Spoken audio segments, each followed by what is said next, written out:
38 out of 186 जो है वो इस तरह से महत्वपूर्ण पदों पर बैठे हुए लोगों के रिलेटिव्स हैं। ये तो जानने का लोगों को हक है कि कितने लोगों ने अप्लाई किया था एक पोस्ट के लिए। इतना पारदर्शिता का अभाव है और इतने सवाल उस पर खड़े हो रहे हैं, कोई सामने आकर के ये बताने तक को तैयार नहीं है कि हमने जो वैकेंसी निकाली उसमें किस पद के लिए कितने एप्लीकेशंस आए थे और कितने हमने फाइनली सेलेक्ट किए और किसके कितने मार्क्स थे, ये तक पब्लिक डोमेन में अवेलेबल नहीं है।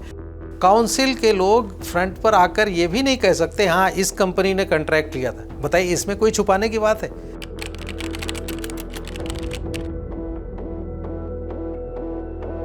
इन्वेस्टिगेशन तो हमने बाद में स्टार्ट किया। पहले तो इसको high court, Allahabad high court की लखनऊ बेंच जो है उन्होंने ऑलरेडी इसका कॉग्निजेंस लिया हुआ है और एक पिटीशन पर हाई कोर्ट ने लास्ट ईयर सितंबर में इस मैटर को पीआईएल में कन्वर्ट करने और सीबीआई से इंक्वायरी कराने का ऑर्डर किया था। उसके बाद सीबीआई ने एक पीई प्रिलिमिनरी इंक्वायरी वो रजिस्टर कर ली थी और उसके बाद एक रिव्यू फाइल किया था काउंसिल ने, वो भी रिजेक्ट हो गई थी। उसके बाद सुप्रीम कोर्ट आए थे जहां पर इस मामले को स्टे कर दिया गया था। तो हाई कोर्ट ने ऑलरेडी इसका कॉग्निजेंस लिया हुआ है, लेकिन हमने अपनी तरफ से जो कैंडिडेट सेलेक्ट हैं, हमारा जो हाई कोर्ट में सबमिटेड जो डॉक्यूमेंट्स हैं उनको हमने ठीक से पढ़ा। उसके बाद हमने फील्ड विजिट किया, हम कैंडिडेट से मिले, हम जो रिजेक्ट हो चुके कैंडिडेट्स उनसे मिले, हम ऑफिशियल्स से मिले, हम और लोगों से मिले, कंपनियां जो इसमें इन्वॉल्व थी रिक्रूटमेंट में जिनका नाम हाई कोर्ट में आया है उनसे मिले। तो इस सब का सार ये है कि 186 पोजीशंस जो हैं विधानसभा और विधान परिषद सचिवालय में दोनों मिला करके सितंबर से लेकर दिसंबर के बीच में विज्ञापन निकला था 2020 में, जब कोरोना चल रहा था। और उसके बाद इनका मोटे तौर पर 3 लेयर का एग्ज़ाम था। कुछ के लिए, कुछ पोस्ट्स के लिए 2 प्रीलिम्स और मेंस ही था, कुछ के लिए टाइपिंग था। लाइक एआरओ की जो पोस्ट है और एपीएस की, उसके लिए टाइपिंग टेस्ट भी था। और आरओ जो रिव्यू ऑफिसर जो पहले यूडीसी हुआ करते थे सरकार में, जो इस समय गजटेड पोस्ट है सेक्रेटेरिएट में, हालांकि वो लेजिस्लेचर में कोई गजटेड वाला टैग नहीं होता है, लेकिन उसके इक्विवेलेंट पोस्ट है। तो आरओ के लिए सिर्फ 2 लेयर का एग्ज़ाम था, प्रीलिम्स और मेंस। उसके बाद सिलेक्शन हुआ था। इसमें इरेगुलरिटीज जो बड़े एलिगेशन हैं वो ये है कि ये पिटिशनर्स ने हाई कोर्ट में जो डॉक्यूमेंट सबमिट किए हैं ऑन एफिडेविट, उन्होंने रिक्रूटमेंट जो कंपनी इन्वॉल्व थी वहाँ से या कहाँ से, वो उसमें उन्होंने डिस्क्लोज़ नहीं किया है कि उनको ये इन्फॉर्मेशन कहाँ से मिली। लेकिन उसमें जो डॉक्यूमेंट्स उन्होंने लगाए हैं उसमें बहुत मैनिपुलेशन का जो है वो सबूत उन्होंने सौंप रखा है हाई कोर्ट को। और जाहिर सी बात है, यही सब देख करके हाई कोर्ट ने सीबीआई इंक्वायरी ऑर्डर की है।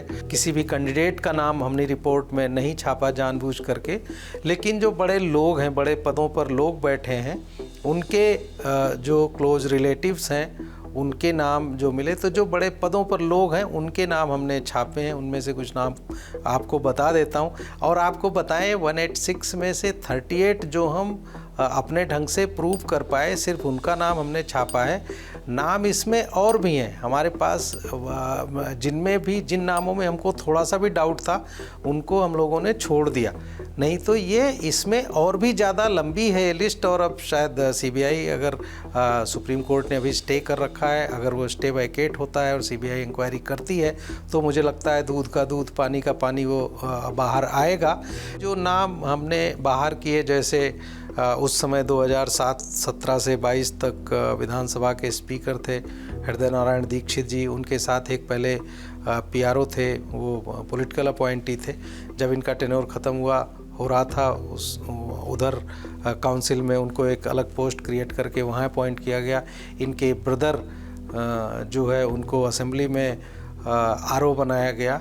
इसी तरह से वहाँ के जो प्रिंसिपल सेक्रेटरी असेंबली के हैं उनके कुछ रिलेटिव्स जो है एक्सटेंडेड फैमिलीज़ के वो हैं। इसी तरह से जो काउंसिल के प्रिंसिपल सेक्रेटरी हैं उनके बेटे का अपॉइंटमेंट असेंबली में आरओ के तौर पर हुआ है। इसी तरह से प्रिंसिपल सेक्रेटरी पार्लियामेंट्री अफेयर्स के जो हैं उनका बेटा और बेटी दोनों का अपॉइंटमेंट आरओ के रूप में हुआ है। इसी तरह से वहाँ एक डिप्टी लोकायुक्त हैं डीके सिंह जी, उनके बेटे का अपॉइंटमेंट हालांकि हुआ था लेकिन बाद में वो पीसीएसजे में सेलेक्ट हो गए तो वो छोड़कर वहाँ से चले गए। इसी तरह से जो है वो अब इसमें आपको पता है लेजिस्लेचर में अपोजिशन का भी रोल रहता है। तो इसमें एक मंत्री थे उत्तर प्रदेश में पिछली सरकार में 2017 से 22 तक, उनके एक भतीजे का नाम है।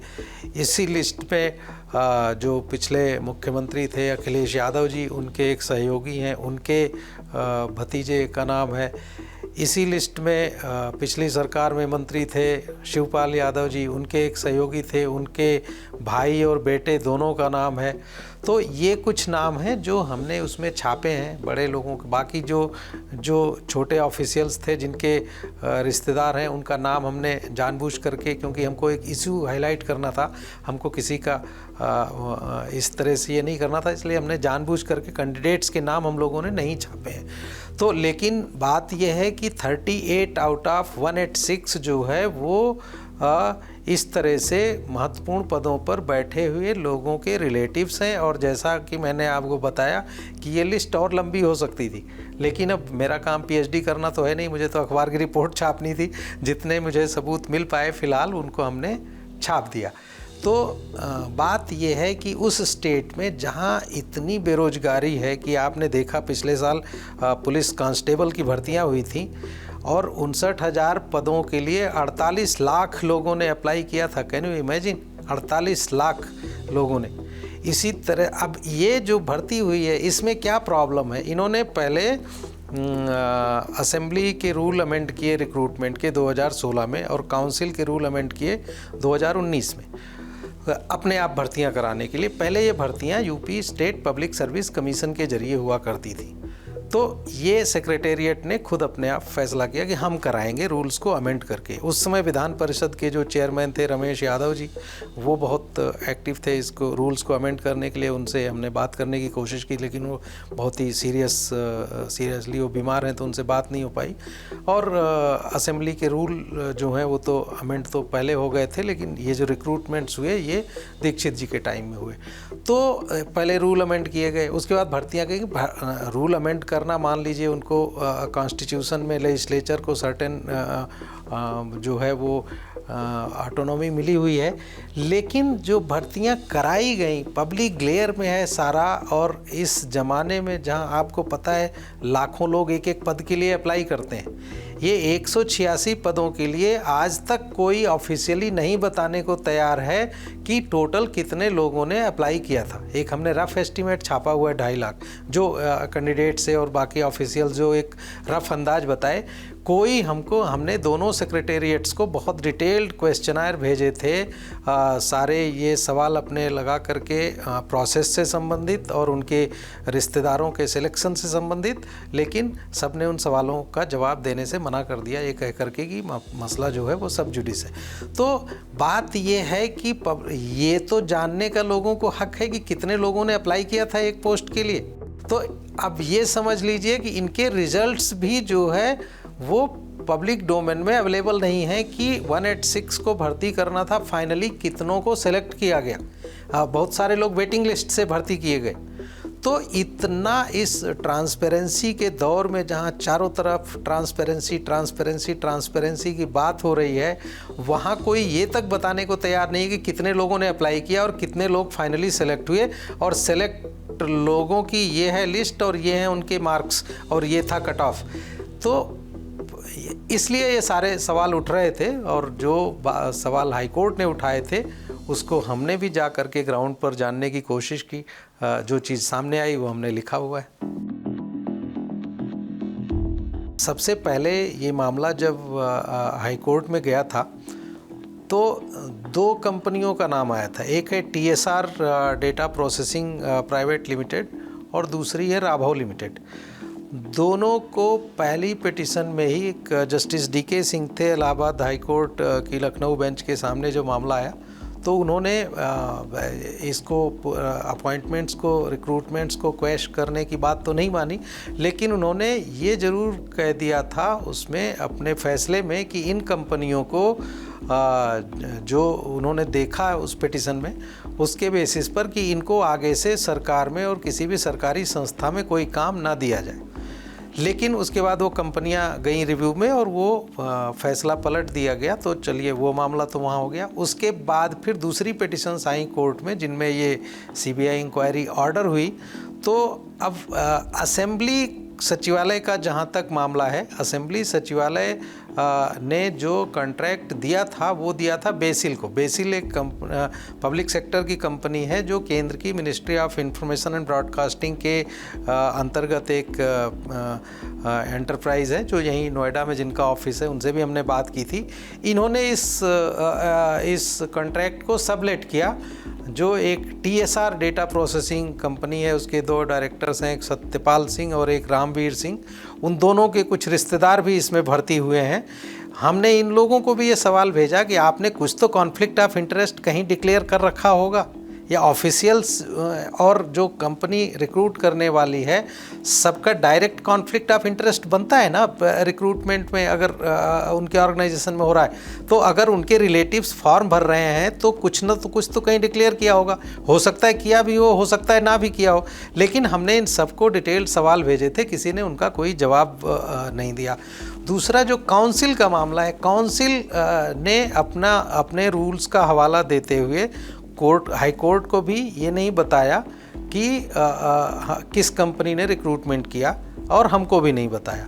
लेकिन जो हमने पेपर ट्रेल देखा, जो इतने सारे लोगों से हमने बात की, उसमें हम इस निष्कर्ष पर पहुँचे कि वो राभो लिमिटेड जो है ये उसको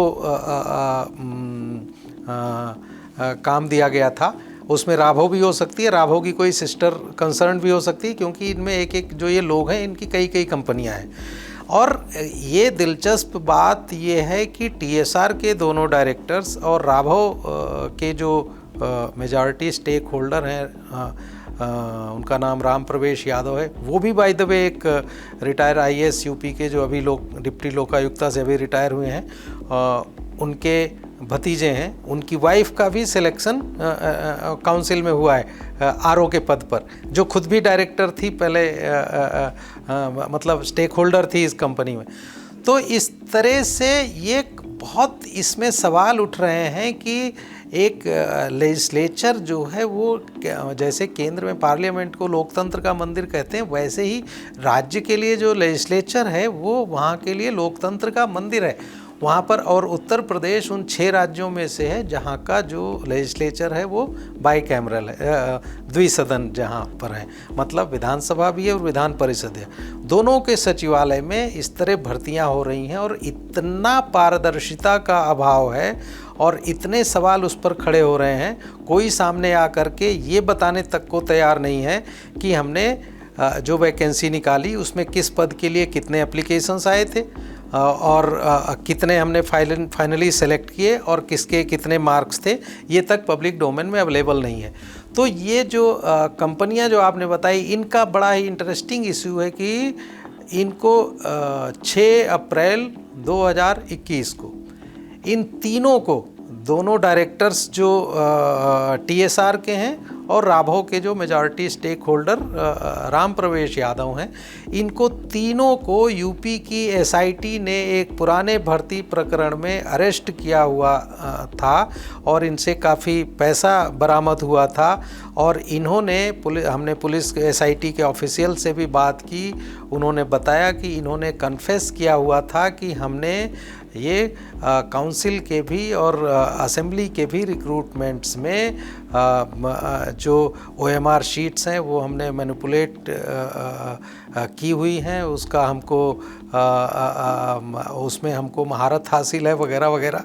उन्होंने वहाँ उनको बताया है कि हम सब मिलके काम करते हैं और जिसके लोग पावर में होते हैं वो फ्रंट पे रहता है, बाकी लोग पीछे काम करते हैं। ये सब चार्जशीट में उनकी लिखा हुआ है और मुझे SIT के ऑफिसर्स ने भी बताया जब हमने ऑफ द रिकॉर्ड बात की। तो इस तरह से इसमें अब ऐसे लोग हैं, टेंटेड कंपनी जिसको उत्तर प्रदेश के लोकतंत्र के मंदिर में भर्ती का जो है कॉन्ट्रैक्ट दिया गया, और उसमें हमने देखा कि वहाँ पर हाई कोर्ट में जो असेंबली ने जो अपना सबमिट किया है एफिडेविट, वहाँ के जो नोडल ऑफिसर थे एग्ज़ाम के, उनका एफिडेविट पढ़ा मैंने। उन्होंने लिखा कि हमको ये नहीं मालूम था कि ये लोग पहले जेल में थे।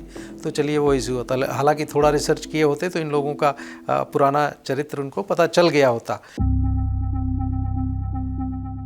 तो कंप्लीट सवाल है, जैसे आज तक मैं बता रहा हूँ आपको, ना तो एप्लीकेंट्स का पता है, न कितने लोग सिलेक्ट हुए इसका पता है, और न किसी को ये पता है। अब तो सब एग्ज़ाम ख़त्म हो गया, सब कुछ ओवर हो गया। काउंसिल के लोग फ्रंट पर आकर ये भी नहीं कह सकते हाँ इस कंपनी ने कॉन्ट्रैक्ट लिया था। बताइए, इसमें कोई छुपाने की बात है? जब मामला सब कुछ ख़त्म हो गया, भर्तियां हो गई, लोगों ने ज्वाइन कर लिया, तो आप बताइए ना कि फ़लाँ कंपनी ने रिक्रूटमेंट किया था और ये है उसका नाम। ये है पारदर्शिता का जो लेवल इन रिक्रूटमेंट्स में। तो मुझे लगता है कि बहुत सारे सवाल हैं जो अब इसमें, जैसा हमने शुरू में ही बताया कि हमारा ज़्यादा इन्वेस्टिगेशन नहीं है, हमने ज़रूर किया है, हम फील्ड में गए, हम कंपनियों के जो एड्रेस हैं, उनके डायरेक्टर्स के जो एड्रेस हैं, सब जगह गए, हमने लोगों से बात करने की कोशिश की, कोई भी कोना हमने छोड़ा नहीं। तो लेकिन हाई कोर्ट ने ऑलरेडी कॉग्निजेंस लिया हुआ है, और मुझे लगता है कि जब ये स्टे अगर वैकेट होता है सुप्रीम कोर्ट से और CBI ने ऑलरेडी PE रजिस्टर की हुई है, तो इसके बहुत सारी परतें इसमें खुलने वाली हैं।